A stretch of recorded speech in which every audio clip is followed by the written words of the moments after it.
В начале 20 века под видом археологических экспедиций по Шелковому пути европейские и русские исследователи совершали массовое хищение уйгурского культурного наследия и древних уйгурских артефактов из Турфана, Куча, Хатана, Кашгара, одним словом, по всей Уйгурии.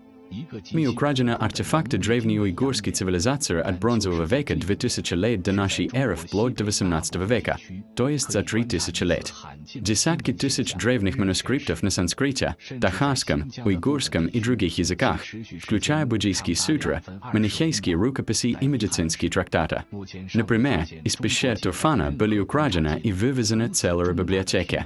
Похищены фрагменты буддийских фресок, варварски вырезанные из пещерных комплексов Безыклик, Кизил и Кумтура. Буддийские статуи, рельефы и фрагменты скульптур из глины, дерева или камня, а также монеты, ювелирные изделия и ритуальные предметы. Даже некоторые таримские мумии возрастом 4000 лет также были украдены и вывезены. Большая часть артефактов сейчас находится в европейских и российских музеях и частных коллекциях. В Музей азиатского искусства в Берлине попали фрески и статуи из Турфана и Безыклика. В Британском музее Лондона хранятся рукописи и артефакты из Хатана и Тарима. В Лувре и музей Гими в Париже попали коллекции из Дунхуана и Турфана. В этнографический музей в Стокгольме вывезены артефакты, включая петрологические и археологические образцы. В Эрмитаж и другие музеи России вывезли рукописи, фрески и статуи из Безыклика, Кизила и Кашгара. Многие артефакты оказались в Японии, США и других странах в частных коллекциях. Общий объем вывезенных уйгурских сокровищ огромен – десятки тысяч предметов. Часть бесценных артефактов уникальных уйгурских сокровищ сгорела в Берлине во время бомбежек во Второй мировой войне. Европейские археологи действовали сообща, как организованная преступная группа. Немцы Альберт фон Лейкок, Альберт Грюнведел фокусировались на Турфане и Кучи, британец Марк Штайн на Хатане и Дунхуана, француз Пол Пеллия на рукописях, швед Свен Хиджин на общих коллекциях, а русские братья Березовские, Сергей Альденбург на Кучи, Турфане и Кашгаре. Сегодня мы вам расскажем, как английский охотник за сокровищами Марк Штайн воровал хромовые фрески древнего уйгурского государства Краран на берегу реки Миран в пустыне Такламакана. В то время Миран представлял собой протянувшиеся на многие километры руины древних городов, где возвышались крепости, стояли многочисленные монастыри и буддийские ступы. В древние времена высокоцивилизованное государство Краран на реке Миран разработало сложную ирригационную систему. Обнаруженные археологами остатки плотин и каналов свидетельствуют о том, что предки уйгуров внедрили во всему западному уйгурскому краю передовые гидротехнические технологии, называемые кириза, которые обеспечивали устойчивое сельское хозяйство даже в песках Такламакана.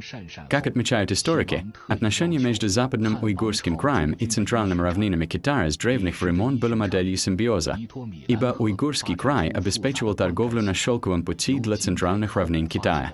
Узкая полоса земли, соединяющая центральные равнины Китая и западный уйгурский край, называется коридор Хэси.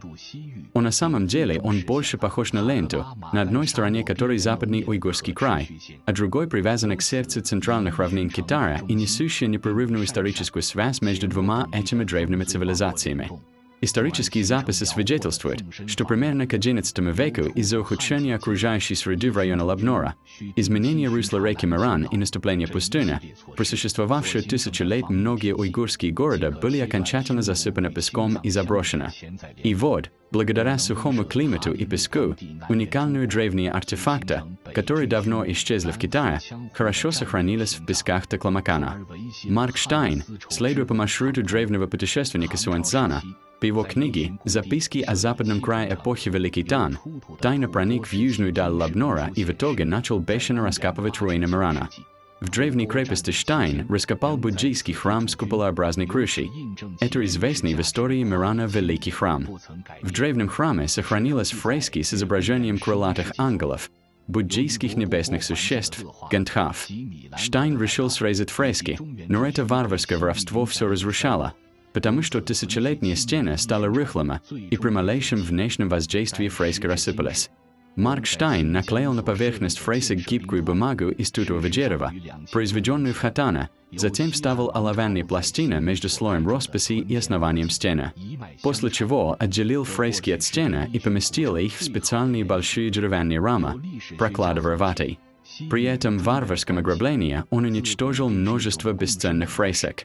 Далее он раскопал несколько голов Будд и множество санскритских рукописей на пальмовых листьях. Потом он вошел в древнюю крепость, откуда извлек тысячи манускриптов. Все уйгурские древние артефакты упаковали в деревянные ящики, набитые камышом, и с помощью караванов, поездов и кораблей, сменяя друг друга, преодолев Памир, Кашмир и Бомбей.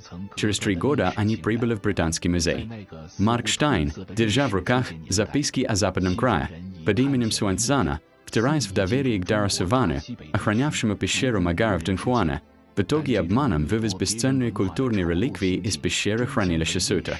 В те годы, когда, казалось, все западные охотники за сокровищами под предлогом исследований безнаказанно проникали в районы уйгурского Синьцзяна, словно шли по ничейной земле и совершали незаконные и уродливые действия по разграблению чужой культуры.